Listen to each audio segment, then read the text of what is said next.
শাহী information চেনেলৰ অন্য এটি ভিডিঅ'লৈ আপোনালোক সকলোলৈ স্বাগতম জনাইছোঁ। অসমৰ মাননীয় মুখ্যমন্ত্ৰী ডাঙৰীয়াক আকৌ লগ কৰাৰ কাৰণে এপইণ্টমেণ্ট পালে আৰু কোনে কোনে কেতিয়া আৰু কেনেকৈ লগ কৰিব সেই বিষয়ে আজিৰ এই ভিডিঅ'টোত সবিশেষ জনাম। যদিহে চেনেলটোত নতুনকৈ ভিজিট কৰিছে ছাবস্ক্ৰাইব কৰি বেল আইকনটো অন কৰি ল'ব।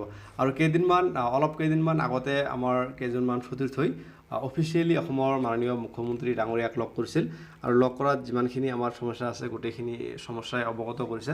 এতিয়া আকৌ আমাৰ চেণ্ট্ৰেল কমিটিৰ তৰফৰ পৰা যে অসমৰ মাননীয় মুখ্যমন্ত্ৰী ডাঙৰীয়াক ডিব্ৰুগড় জিলাত লগ কৰিব আৰু ডিব্ৰুগড় জিলাৰ যিটো নিমন্ত্ৰণী পত্ৰ আছে এই পত্ৰখন চালে গম পাব কেতিয়া লগ কৰিব। এই নিমন্ত্ৰণী পত্ৰখনত আছে যে অসমৰ মাননীয় মুখ্যমন্ত্ৰী ডাঙৰীয়াই আহিব।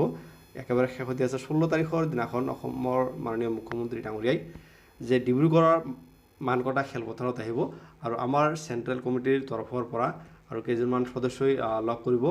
আৰু যদিহে ডিব্ৰুগড় ডিষ্ট্ৰিক্টৰ পৰা চাই আছে তেতিয়াহ'লে আপোনালোকে এই ডিব্ৰুগড় ডিষ্ট্ৰিক্টৰ মানকটা খেলপথাৰত আহি একেলগ হৈ আমাৰ চেণ্ট্ৰেল কমিটিৰ ছেক্ৰেটাৰী আৰু প্ৰেছিডেণ্টৰ লগ হৈ আমাৰ যিমানখিনি সমস্যা আছে এই গোটেই সমস্যাখিনি আৱেগিক হৈ গোটেই কথাখিনি জনাব। আৰু যিহেতু অসমৰ মাননীয় শিক্ষামন্ত্ৰী ডাঙৰীয়াই জনাইছে যে LP আৰু UPত প্ৰায় 5000+ পদৰ বিজ্ঞাপন ওলাব আৰু যদিহে এইখিনি পদৰ বিজ্ঞাপন ওলায় তেতিয়াহ'লে বহুত কেণ্ডিডেটেই ৰৈ যাব। গতিকে অসমৰ মাননীয় মুখ্যমন্ত্ৰী ডাঙৰীয়াক বিনম্ৰভাৱে অনুৰোধ জনাব লাগিব যাতে আমাৰ যি 10-12 কেণ্ডিডেট আছে আৰু এই গোটেই কেণ্ডিডেটখিনিয়ে যাতে চাকৰি এটা পায় আৰু তাৰ কাৰণত যিকোনো প্ৰকাৰে হওক SSA হওক বা SP হওক যিকোনো প্ৰকাৰে নিযুক্তি দিলে হ'ব। আৰু নিযুক্তিৰ ক্ষেত্ৰত যিখিনিৰ বয়স প্ৰায় পাৰ হোৱা অৱস্থা হৈছে আৰু বয়সৰ সীমাটো যাতে অলপ বঢ়াই দিয়ে তাৰ বাবে বিনম্ৰভাৱে অনুৰোধ জনাব লাগিব। আৰু যিহেতু আমাৰ চেণ্ট্ৰেল কমিটিয়ে অসমৰ সমূহ টেট উত্তীৰ্ণ প্ৰাৰ্থীৰ হৈ অসমৰ মাননীয় মুখ্যমন্ত্ৰী ডাঙৰীয়াক লগ কৰিব আৰু লগ কৰাত হয়তো বহুতো খৰচৰ প্ৰয়োজন হ'ব আৰু আপোনালোকে ফিজিকেলি হেল্প কৰিব নোৱাৰিলেও ফাইনেন্সিয়েলি হেল্প কৰিব পাৰিব। আৰু ফাইনেন্সিয়েলি হেল্প কৰাৰ কাৰণত এই ভিডিঅ'টোৰ একেবাৰে শেষত আমাৰ চেণ্ট্ৰেল কমিটিৰ প্ৰেছিডেণ্ট আৰু ছেক্ৰেটাৰীৰ যিটো ফোনপে'ৰ স্ক্ৰীনশ্বটটো ইয়াতে দিয়া হৈছে। আপোনালোকে স্ক্ৰীনশ্বট কৰি আপোনালোকে হেল্প কৰিব পাৰিব আৰু হেল্প কৰাৰ পিছত আপোনালোকে কমেণ্ট বক্সত স্ক্ৰীনশ্বটটো দি দিব আৰু কমেণ্ট কৰি জনাব আৰু আপোনালোকৰ যিমানখিনি দিহা পৰামৰ্শ আছে এই ভিডিঅ'টোৰ জৰিয়তে জনাব পাৰিব। আৰু এই ভিডিঅ'টো অসমৰ সমূহ টেট উত্তীৰ্ণ প্ৰাৰ্থীক অনুৰোধ জনাইছোঁ আপোনালোকে যিমান পাৰে শ্বেয়াৰ কৰক।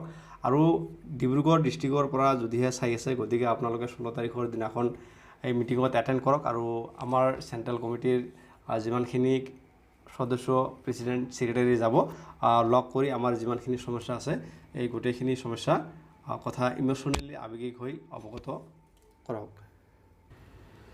আৰু আমাৰ অসমৰ মাননীয় মুখ্যমন্ত্ৰী ডাঙৰীয়াক এইটোৱে হয়তো শেষ লগ কৰা হ'ব। আৰু যিহেতু পূজাৰ পিছতেই অসমৰ মাননীয় শিক্ষামন্ত্ৰী ডাঙৰীয়াই বিজ্ঞাপন প্ৰকাশ কৰিব বুলি কৈছে আৰু এই বিজ্ঞাপনত যাতে যিসকল কৰ্মৰত হৈ আছে SSA বা SP কৰ্মৰত হৈ আছে সিহঁতে যাতে এপ্লাই কৰিব নোৱাৰে কাৰণ সিহঁতক অলৰেডি জনাইছে যে সিহঁতৰ পষ্টখিনি ৰেগুলাৰ কৰিব।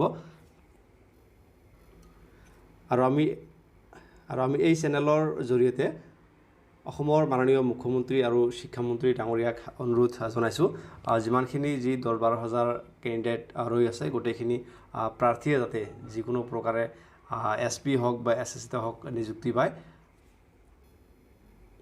তাৰ বাবে আমি অনুৰোধ জনাইছোঁ। যদিহে চেনেলটোত নতুনকৈ ভিজিট কৰিছে ছাবস্ক্ৰাইব কৰি বেল আইকনটো অন কৰি ল'ব। Thank you very much for ৱাচিং।